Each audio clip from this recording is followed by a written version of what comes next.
नमस्कार, मी रुशाली यादव सारंग। आता पाहूयात बातम्या विस्तारानं। बुलेटिनच्या सुरुवातीला बातमी कोल्हापुरातून।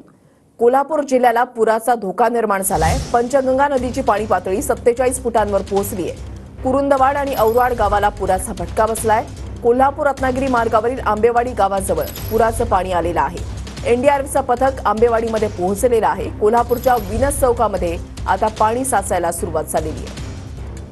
कोल्हापूर जिल्ह्याला आता पुराचा धोका जो आहे तो आता बसू लागलेला आहे। कोल्हापूरला पुराचा धोका आहे। पंचगंगा 47 फुटांवर पोहोचली आहे। कुरुंदवाड, औरवाड, आंबेवाडीमध्ये पुराचं पाणी शिरलेलं आहे, तर इकडे विनस चौकामध्ये पाणी साचायला सुरुवात झालेली आहे। पंचगंगा नदीनं धोक्याची पातळी ओलांडलेली आहे। कोल्हापूर जिल्ह्यामधल्या अपडेट्स आहेत ते आपण या ठिकाणी पाहताय। पुराचा धोका कोल्हापूरमध्ये वाढलाय। पंचगंगेची पातळी सध्या 47 फुटांवर आहे आणि धोका पातळीपेक्षा 4 फूट अधिक पातळी आहे। राधानगरी धरणाचे 4 स्वयंचलित दरवाजे खुले करण्यात आलेत। विसर्ग सुरू झालेला आहे। 11 राज्यमार्ग आणि 37 प्रमुख जिल्हा मार्ग असे एकूण 48 मार्ग हे आता बंद करण्यात आलेत। कोल्हापूर जिल्ह्याच्या 46 मार्गांवरील एसटीची सेवा ही पूर्णपणे आता बंद आहे। 5000 नागरिक, 3000 जनावरांचं सुरक्षित स्थळी स्थलांतर करण्यात आलेलं आहे।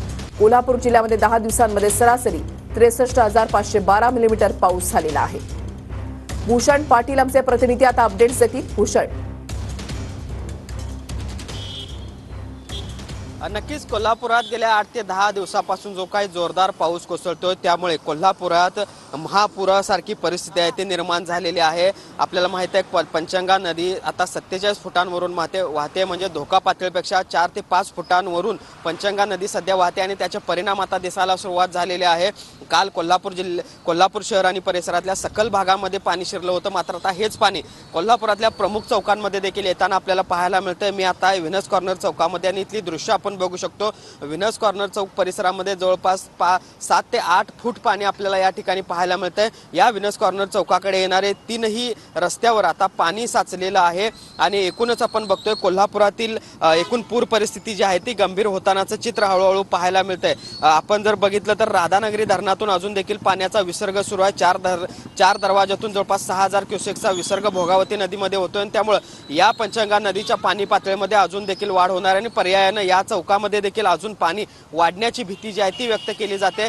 या सगळ्याच्या पार्श्वभूमीवर आता प्रशासन देखील अलर्ट मोडवर आहे। एनडीआरएफची टीम जी कोल्हापूरमध्ये या आधीच आलेली आहे ती देखील आता ऍक्टिव्ह झालेली आहे। त्यांच्याकडून या सगळ्या पूर परिस्थितीवर नियंत्रण ठेवलं जाते किंवा आढावा घेतला जातोय। कशा पद्धतीनं पाणी वाढतंय, नुकसान होणार नाही याची खबरदारी घेतली जाते।